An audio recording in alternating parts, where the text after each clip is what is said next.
Je vais vous lire la suite du bouquin. Des médicaments pour soigner et faire de l'argent.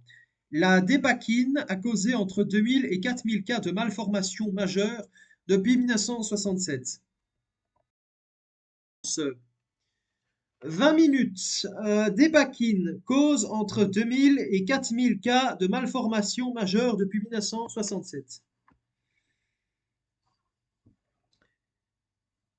L'Agence nationale de sécurité du médicament doit répondre d'un défaut d'information envers les femmes enceintes quant aux risques connus pour la santé du fœtus. Source: Le Monde.fr. Scandale de la dépakine, l'agence du médicament mise en examen pour homicides involontaires. L'Agence nationale de sécurité du médicament et des produits de santé, ANSM, a annoncé lundi 9 novembre 2020 avoir été mise en examen pour blessures et homicide involontaire par négligence dans l'affaire de la commercialisation de l'antiépileptique débakine. La molécule en cause, la valproate de sodium, est commercialisée depuis 1967 sous la marque débakine par le laboratoire Sanofi, mais aussi sous des marques génériques, et est prescrite aux personnes souffrant de troubles bipolaires.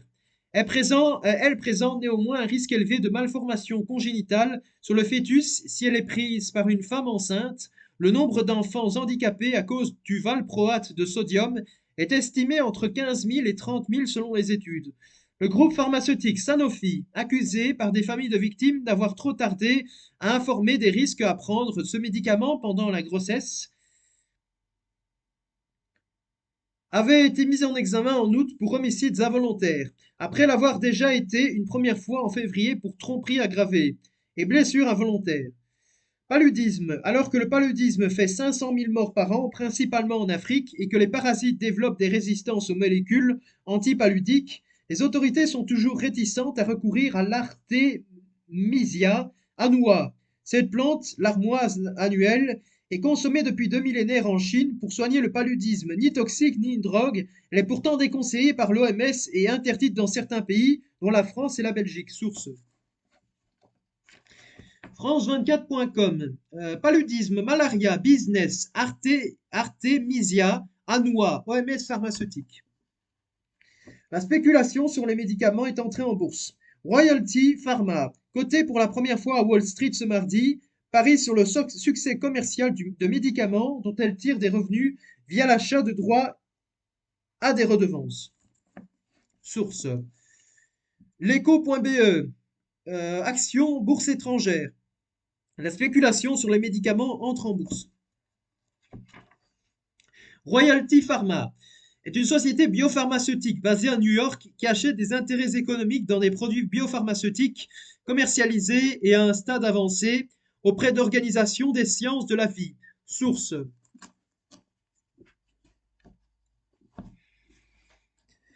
L'introduction en bourse de Big Royalty Pharma du milliardaire Pablo Legorreta s'envole. Forbes, 16 juin 2020. Royalty Pharma finance l'innovation dans les sciences de la vie à la fois directement et indirectement. Directement lorsqu'elle s'associe à des entreprises des sciences de la vie pour co-développer et cofinancer des produits dans des essais cliniques de stade avancé, et indirectement lorsqu'elle acquiert des droits de redevance existants sur l'original innovateur, établissements universitaires, hôpitaux de recherche, fondations et inventeurs. Source: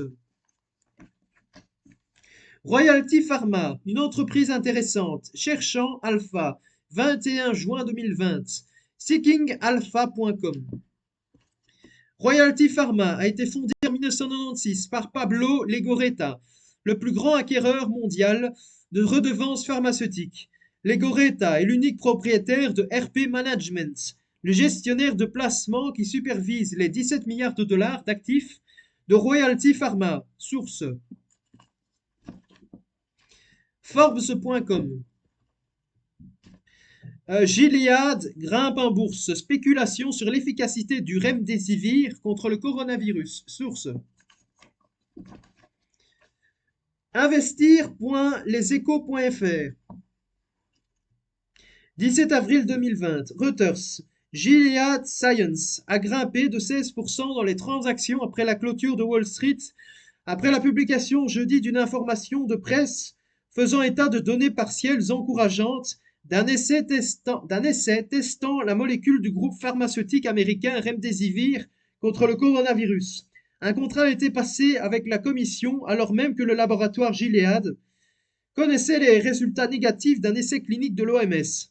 La France est le seul pays majeur à ne pas avoir passé commande. Baptisée Solidarity, cette étude lancée en février devait évaluer l'efficacité du Remdesivir contre le SARS-CoV-2 et la comparer avec celle de 3 autres molécules, dont l'hydroxychloroquine. Les résultats publiés le 15 octobre montrent que l'antiviral n'a aucun effet sur les malades.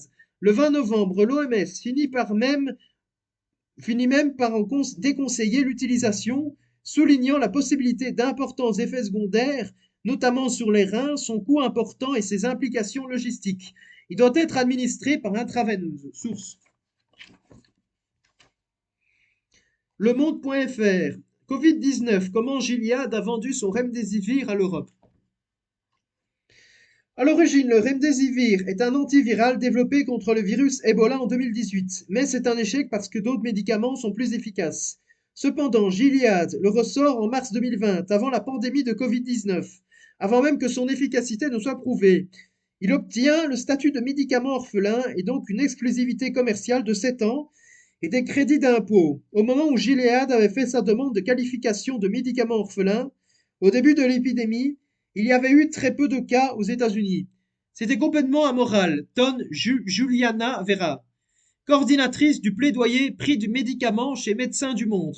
Le 29 juillet dernier, Kodak a surpris son monde en annonçant qu'elle allait désormais produire des ingrédients pour le secteur pharmaceutique, dont la fameuse hydroxychloroquine, une reconversion généreusement financée grâce à un prêt de 765 millions de dollars, 644 millions d'euros, de l'administration américaine et qui, en pleine pandémie de coronavirus, a subjugué les marchés avides de valeur du secteur santé. Le titre de la firme a ainsi flambé de plus de 1600% à Wall Street, passant de 2,14 $ à 33,50 $ le 30 juillet. Source. Corislate.fr. Kodak, pellicule, crypto, médicaments, hydroxychloroquine, délit d'initié, pivot, enquête. Affaire Mediator. Commercialisé par le laboratoire Servier en 1976, le médicament est un coupe-faim pour les diabétiques en surpoids. Mais le benfluorex qui le constitue peut provoquer de sévères atteintes aux valves cardiaques et une hypertension artérielle pulmonaire mortelle. Les laboratoires Servier, pourtant dès le départ informés des risques, maintiennent le médicament sur le marché jusqu'à son retrait en 2010 suite à la révélation du scandale. Le procès pénal s'ouvre le 23 septembre 2019 et devrait durer 6 mois.